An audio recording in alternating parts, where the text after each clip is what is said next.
Halo teman-teman, kembali lagi kita akan membahas kekongruenan, tapi dalam hal ini topiknya adalah residu.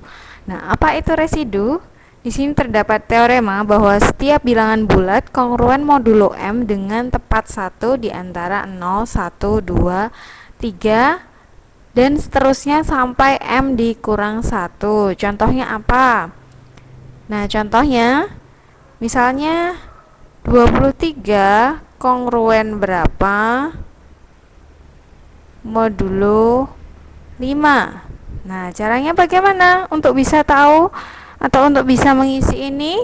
Caranya kita tinggal cari 23 dibagi 5 itu sama dengan berapa? Hasilnya adalah 4. Sisa 3. Oh, berarti tinggal di sini kita isikan. Berarti 23 kongruen 3 modulo 5. Nah, 3 itu kan kita tahu kurang dari 5 ya. Nah, sekarang pertanyaannya, apakah 23 kongruen 8 modulo 5? Ya, dari mana kita tahu? Oh, karena 5 membagi 23 dikurang 8. Oke. 23 apakah kongruen negatif 2 modulo 5? Oh iya, karena 5 membagi 23 dikurangi negatif 2. Oke. Jadi sebenarnya 23 ini kongruen dengan beberapa bilangan modulo 5, banyak bilangan ya. Tetapi di sini pasti ada tepat satu yang di antara 0, 1, 2 dan seterusnya sampai M dikurang 1. Jadi pasti ada tepat satu. Jadi walaupun ini 23 kongruen dengan banyak bilangan, tetapi pasti tepat satu kongruen dengan antara 0 sampai M dikurang 1. Nah, kemudian apa yang dimaksud dengan residu terkecil? Jika A kongruen B modulo M dengan R-nya antara 0 lebih dari sama dengan 0 dan kurang dari M, maka R disebut residu terkecil dari A modulo M. Jadi kalau R-nya itu antara 0 atau lebih dari 0 sampai kurang dari M, maka R disebut residu. R itu yang mana sih? Nah, B ini itu disebut residu ya. Nah, kalau B-nya yang paling kecil maka disebut residu terkecil. Nah, sekarang contoh, kita mau mencari 50 kongruen berapa modulo M. Yang kita cari adalah tentukan residu terkecil ya. Tentukan residu terkecil. Ya, berarti kita bagi 50 dibagi 7 itu sama dengan 7 sisa 1. Oh, berarti di sini harusnya 50 kongruen 1 modulo 7.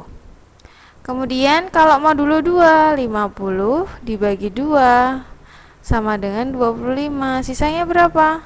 Sisanya 0. Maka di sini 50 kongruen 0 modulo 2. Ini merupakan residu terkecil karena letaknya antara atau lebih dari sama dengan 0 kurang dari 7. 1 itu. Kemudian 0 juga lebih dari sama dengan 0 kurang dari 2. Nah, sekarang apakah 45 kongruen 15 modulo 3 adalah residu 15 adalah residu terkecil?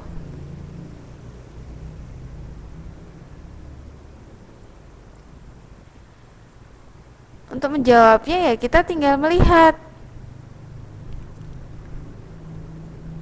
apakah 15 ini kurang dari 3?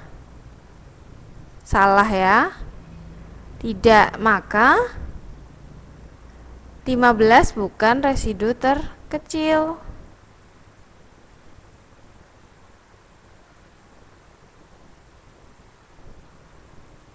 Lalu bagaimana supaya kita mencari residu terkecil? Ya berarti tinggal 45 dibagi 3 itu sama dengan berapa? 15, sisanya 0. Oh, berarti seharusnya 45 kongruen 0 modulo 3 merupakan residu terkecil. Nah, kalau yang ini contoh negatif 21 kongruen berapa modulo 2. Nah, ini adalah bilangannya negatif ya. Tapi di sini perhatikan bahwa residu terkecil itu paling kecil 0 atau minimal 0, berarti harus berupa bilangan positif. Berarti gimana? Untuk mencari residu terkecil kita tidak bisa negatif 21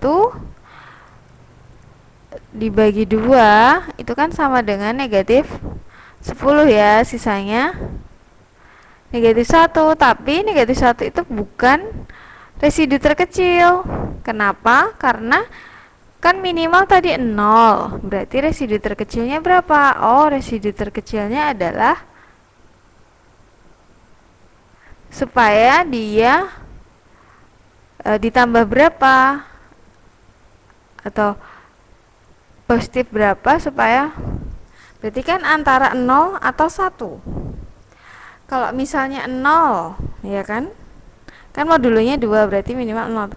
Kalau 0 negatif 21 apakah kongruen 0 modulo 2? Oh tidak, karena kan 2 tidak membagi negatif 21, berarti kongruen 1. Berarti negatif 21 kongruen 1 modulo 2 ini adalah residu terkecil, karena 2 membagi negatif 21 dikurangi 1 begitu. Jadi residu terkecil itu syaratnya harus dia lebih dari sama dengan 0 dan kurang dari M gitu. Oke. Terima kasih.